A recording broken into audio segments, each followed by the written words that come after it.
สวีดัสสวัสดีพี่น้องปองปายทานพี่น้องปองปายกินกระดูกขางเนาะพี่น้องว้าวเจ๋งจัดแก้วใส่ของทอดดินหน่อยแก้วไม่แก้วเครือมะเขือลาวๆเนาะ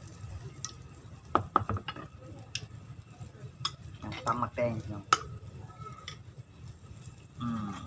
ก็ยังกำลังปีนเนาะ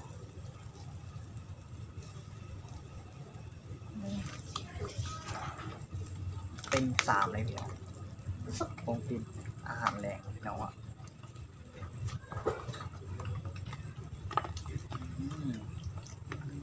จนเท่ากับแซมแล้ว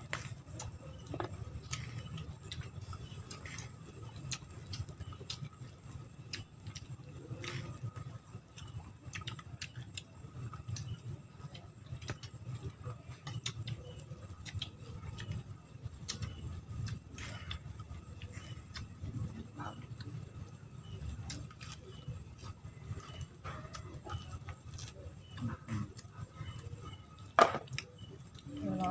ลูกค้า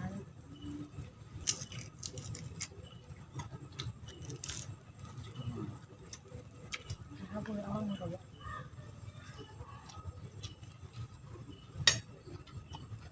นะเวลาเลยอยู่ไ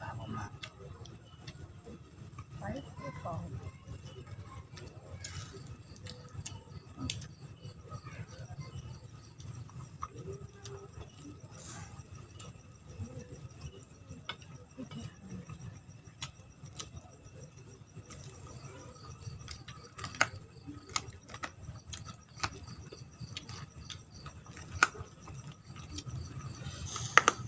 นี่ใหญ่เนาะดูขากินใหญ่ๆเลยเนาะกินแบบนี้เลย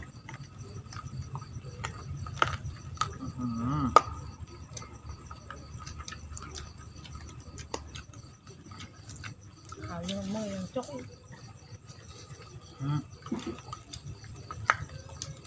ข่าวยังไม่ใส่ทำใหญ่แล้วพี่น้อง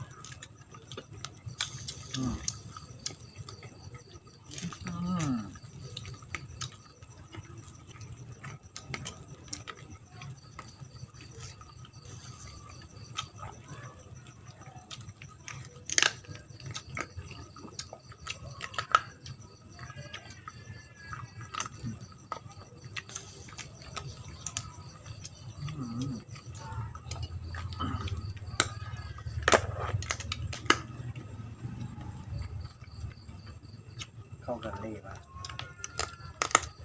คนนี้นะคะพวกพัก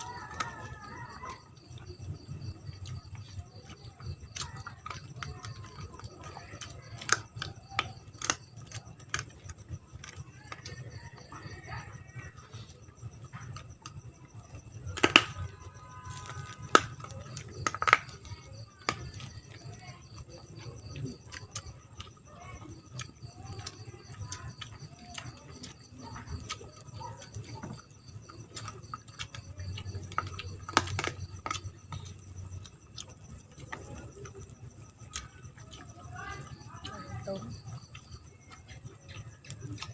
เหมือนกับ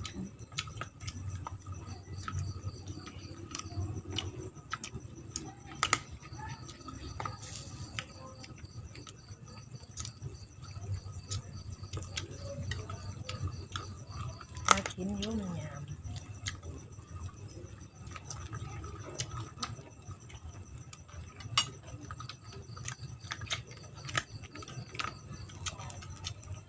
แบบไหนว่าเอาลูกมาเขาพากันกินแล้วยามเขาก็กินให้กินเลยจะไปซื้อปลาปลาโอมี่หรอเอาอย่างนั้นเลย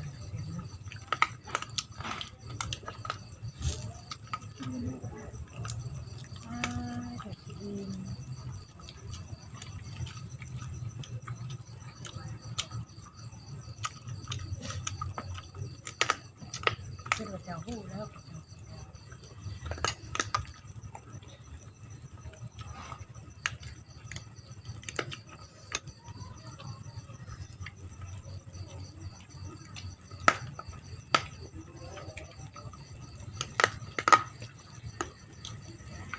ถูกแล้ว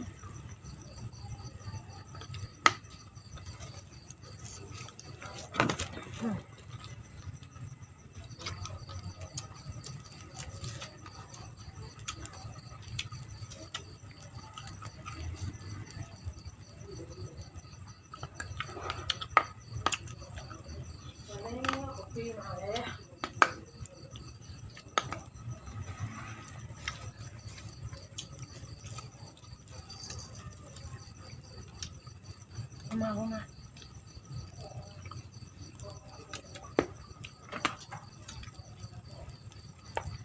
นั่งลงนั่งลงนี่เคยมาเคยพบเคยเห็นแต่ก็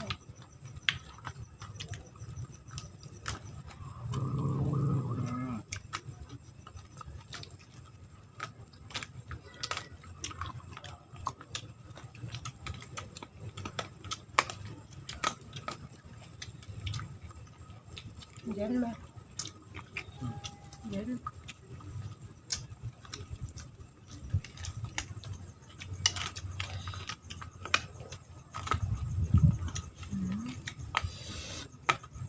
ตามพี่น้อง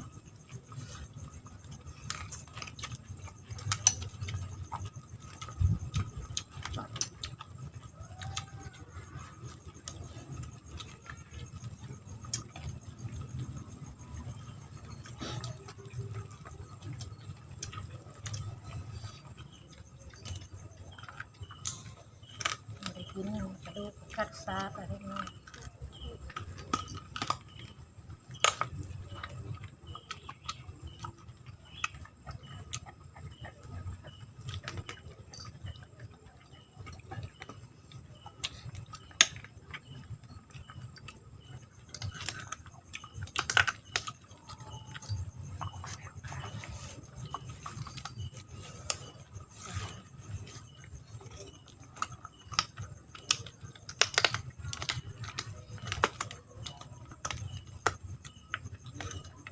เบอร์ไปก็สมุด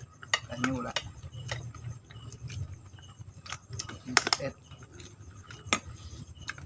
ชื่อเบอร์นั่นนะไอพีเบอร์นะ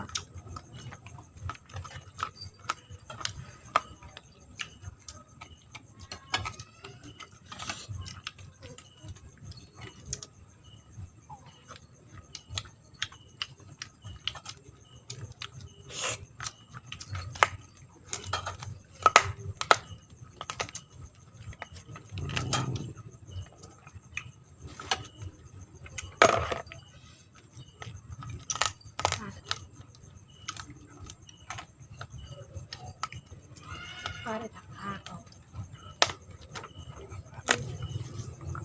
โอเคสำหรับที่นี่จบเพียงเท่านี้ทำอะไรมากอย่าลืมกดไลค์กดแชร์กดติดตามเพื่อเป็นกำลังใจคลิปไป Let's go บาย